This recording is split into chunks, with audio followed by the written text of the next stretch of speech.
Hello বন্ধুরা, তোমার সকলকে স্বাগতম। আজকের এই ভিডিওতে আমরা রায়মার্টিন প্রশ্নবিচিত্রা 2025 নবম শ্রেণীর ভূগোল বিষয়ে যে তোমাদের দ্বিতীয় ইউনিট টেস্টের জন্য 12 নম্বর স্কুল রয়েছে 479 নম্বর পেজে। তো এই প্রশ্নপত্রের বিভাগ ক এবং বিভাগ খ এর প্রশ্নের উত্তর নিয়ে আজকের এই ভিডিওতে আমরা আলোচনা করব। তো চলো ভিডিও শুরু করা যাক।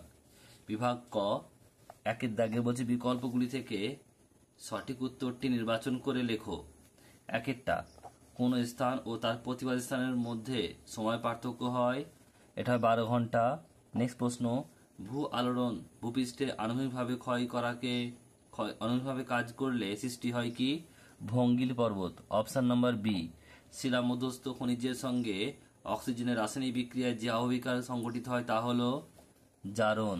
নেক্সট প্রশ্ন, ঠিক জোটটি নির্বাচন করো। এটা হবে অপশন নাম্বার সি, পর্জল মৃত্তিকা পশ্চিমবঙ্গের মালভূমির অঞ্চল। ঘড়িতে দুপুর 2:56 বাজে, এটিকে প্রকাশ করার সঠিক বিকল্প হলো অপশন নাম্বার ডি।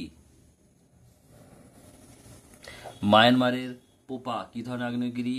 সুপ্ত আগ্নেয়গিরি। পশ্চিমবঙ্গে বর্তমান জেলা সংখ্যা কত? 23টি।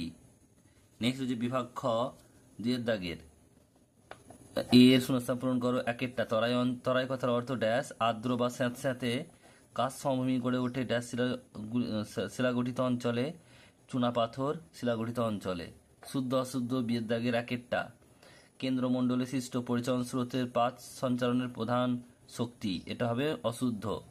বলছে পুঞ্জিত সমস্থল ঘটে মধ্যাকর্ষণ শক্তির প্রভাবে। এটা হবে অশুদ্ধ, শুদ্ধ। এটা হবে। বলছে উত্তরে পার্বত্য অঞ্চলে ম্যানগ্রোভ উদ্ভিদ দেখা যায়। এটা অশুদ্ধ। সিয়ের দাগের বলছে একেরটা, বলছে কুমেরু বৃত্তের উত্তরে যে অঞ্চল অবস্থিত তার নাম কি? সুমেরু বৃত্ত। কোন নদীকে ত্রাসের নদী বলা হয়? তিস্তা নদীকে। পৃথিবীর সর্বাধিক আগ্নেয়গিরি দেখা যায় কোথা? ইন্দোনেশিয়া হবে।